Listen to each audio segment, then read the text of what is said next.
Alright, Honda 350D. I was going to do a video earlier. I forgot to do it, but I'm in here putting everything back together, so I'm just going to go ahead and show you because there ain't nothing on the internet about it really. Honda 350D. Alright, what you're going to do, you take this off. Well, you're going to take your cover and everything off on the right side here. Then you're going to take this off right here. This piece right here. It's going to have this little nut on it right here.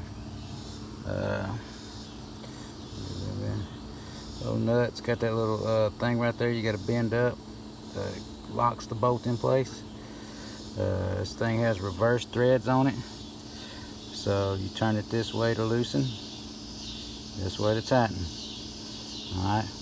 Once you get that off of there, you'll pull this off, and then you'll pull this piece right here. You'll just lift it out of there, and you'll see this one-way bearing.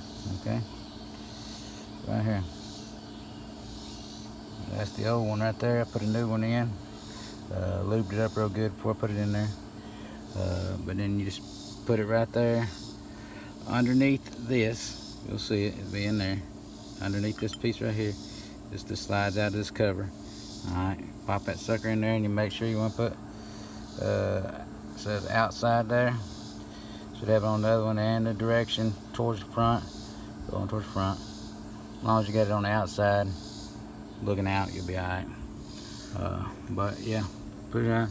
There's another little washer in here that says outside. You'll see it right there. It says outside on it right there. Make sure that's pointing outside, and just slide everything back on.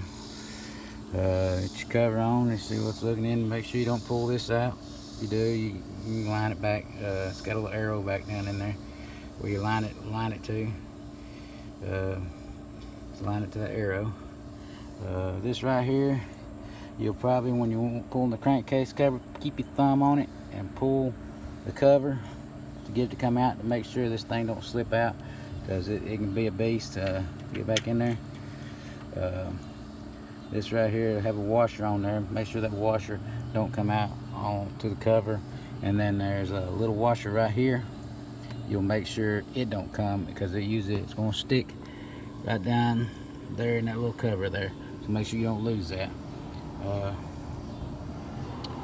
Pretty much that's what you're looking at right there, man. Ain't a bunch on the internet about it. It's pretty easy. I was going to go ahead and pull this off thinking the one-way bearing was behind it, but I found that different, so didn't have to pull it off. But the way I kept this from moving, I just took my spark plug out over there, and I took a little piece of rope, put the rope down in there, and then I spun it to where the piston would catch and wouldn't turn no more. Easy breezy getting it off then. It comes right off. But that's what you're looking at, folks. Right there. Pretty much everything in there. Just take your kickstart off first. Then you take all these bolts around here off, around the cover. You'll have to take that little bolt right there off of the bracket, and then this bottom, you'll have to take this loose right here, unscrew this thing, pop it out, and then you get to that bolt right there. Take that bolt off. But yeah, that's pretty much everything, man. Looks good. There's a little screen down here that you can pull out. Get my hands on it. Get my hands on it right now. There's a little screen right down here, an oil screen. I'll pull it out and clean it off a little bit. Clean it out. That's the first time this engine's been apart, so yeah, there you go. Pretty much simple as that.